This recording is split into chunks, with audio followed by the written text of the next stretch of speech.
शिक्षा शिक्षा डॉक्टर अंबेडकर उच्च शिक्षा, खासकर तकनीकी और प्रौद्योगिकी को दलितों की उन्नति की कुंजी मानते थे।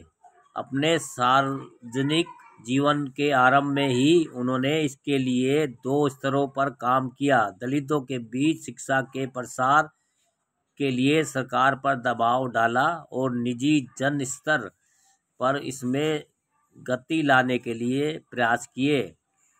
आधुनिक युग में शिक्षा सरकार का एक प्रमुख कर्तव्य है। डॉक्टर अंबेडकर ने साइमन कमीशन 1928 से मांग की थी कि अनुसूचित जाति की शिक्षा संबंधी खर्च को सरकारी व्ययों में प्रथम स्थान दिया जाए, क्योंकि अतीत में इसके अपेक्षा हुई है।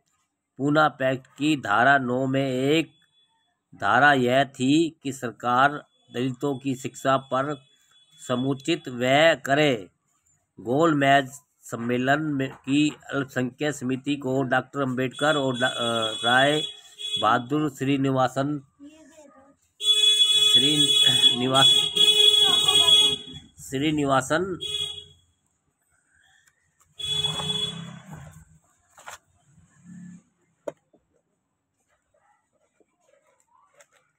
एक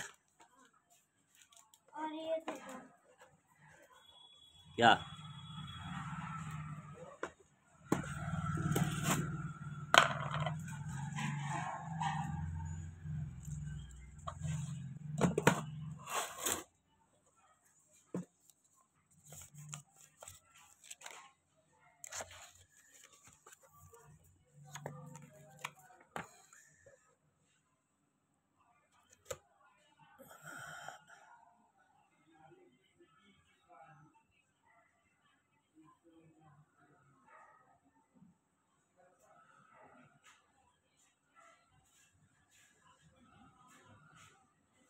डॉक्टर अंबेडकर और राय बहादुर श्रीनिवासन ने जो संयुक्त समरण पत्र दिया था, उसमें कहा गया था कि अछूतों की शिक्षा के लिए समुचित खर्च की व्यवस्था करने के लिए धारा सभाओं और कार्यपालिका पर उत्तरदायित्व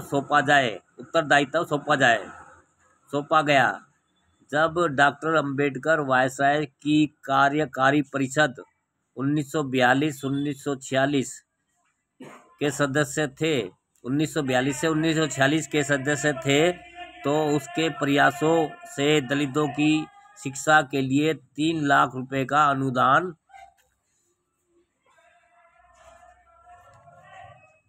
प्राप्त हुआ था, जिसे छात्रों के देश विदेश में पढ़ने के लिए छात्रवृत्ति के रूप में खर्च किया गया था। सन 1935 और सन 1950 के भारतीय संविधान में इसके लिए व्यवस्था की गई थी।